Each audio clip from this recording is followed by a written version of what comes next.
किती सुंदर दृश्य आहे ना. हे आहे विरारचे फुलपाडा येथील पापडखिंड धरण. थांबा, लगेच खुश होऊन फिरायला जाऊ नका. हा फक्त तुम्ही अर्धाच फोटो पाहिलाय. आता पहा पूर्ण फोटो. आता दिसतंय का सुंदर? नाही ना. हो, माणसाला कितीही सुंदर गोष्ट दिली ना तरी ती विद्रूप कशी करायची हे काही शिकवायला नको. किती सुंदर धरण आहे आणि आजूबाजूला डोंगर आहेत. पण आपण काय केलं? इथे फिरायला येऊन सगळीकडे कचरा टाकून घाण केली. निसर्गाने आपल्याला खूप सुंदर गोष्टी दिल्या, पण त्या गोष्टी खराब करायचा पवित्रच घेतल्या आपण. आणि सरकारच्या नावाने बोंब मारायला आपण तयारच असतो.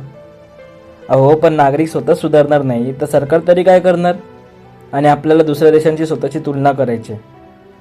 जोपर्यंत भारतातल्या नागरिकांना ही सगळी आपली संपत्ती आहे आणि तिचे आपण रक्षण केले पाहिजे याची जाणीव होत नाही ना, तोपर्यंत असंच सुरू राहणार.